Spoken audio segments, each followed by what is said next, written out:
to Europe and the United States. So studies like that give us a basis for hope in recovery.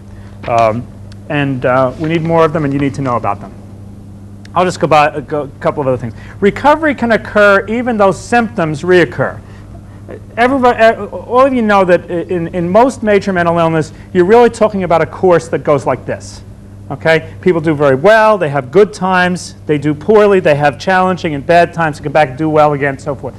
What we're looking at in recovery is for the course or the progression to go like this.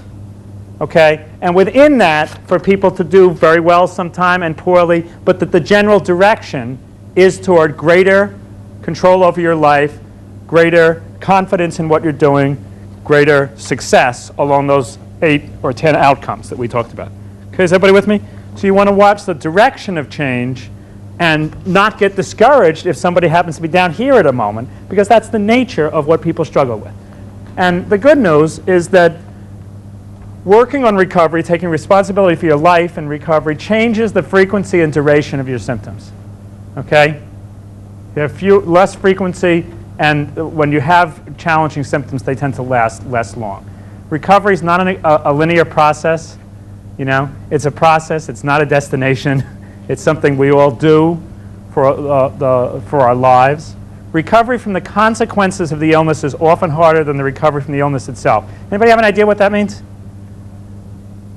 Recovery from the consequences of the illness is often harder than recovery from the illness itself. What do I mean there? Julian. Precisely. We refer to major mental illness as an impoverishing disease. Okay? People get trapped in a system, they get trapped in poverty, they get trapped in homelessness, and it's much harder to dig your way out of that than it is to deal with the symptoms of the illness. Okay? And generally speaking, the reason you get trapped in that stuff is not because you're crazy. It's because of what happens to you when people observe the symptoms of mental illness. So, and let me just say one other thing, that the most dire consequence, remember we talked about this morning, about this notion of image of patient versus service recipient versus citizen, and we talked about how the most insidious effect of having a mental illness is that people are taught that they can't recover and that they can't have mastery over their life. Remember that? That is the hardest consequence of mental illness to overcome. That's not the mental illness itself, but the fact of what people have learned about themselves through the process. Okay? Recovery from mental illness doesn't mean that somebody was not. That was one of the worst things about DSM-3. It's that the last line in DSM-3 under schizophrenia, chronic undifferentiated, was that if somebody did get better and didn't have positive and negative symptoms and wasn't on a downwardly spiraling course, then you must have misdiagnosed them and they didn't really have a mental illness. So if people somehow got their act together and got better, the best we could offer them is saying, we made a mistake, you weren't sick in the first place. So I talk about a despairing diagnosis. It was just outrageous. It's sort of analogous to some of the advocates you hear, some of the family advocates who are particularly skeptical about a recovery approach or something. And you'll talk about hope and recovery, and somebody will say, not my son. Or you'll talk to a nurse in a hospital, someone will say, well, that's all well and good for them, but not my patients. It's the same thing, The person is thinking, my gosh, if somebody is getting better, it must mean that they're not really mentally ill like the people I work with. And that's nonsense. It's just total nonsense. So anyway, that's sort of what I wanted to say about some of the assumptions behind recovery. We'll do a little bit more on this. What is recovery? There's a lot of words on here. Most of my other slides have very few words.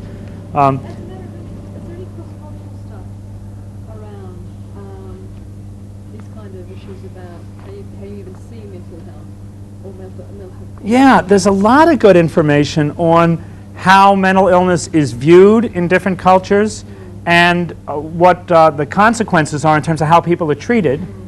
And there's not enough on what that means in terms of outcomes, but you know why? Because we do almost nothing on outcomes in mental health anyway, so you don't get too much cross-culturally. But I mean, I was giving the example, what was yesterday, not today. In Italy, for example, there's an assumption that people will will live at home until they're about 30, whether or not they have a mental illness. You know, that's just what people do in that society. So one of the things we find is that there's a much stronger focus on employment.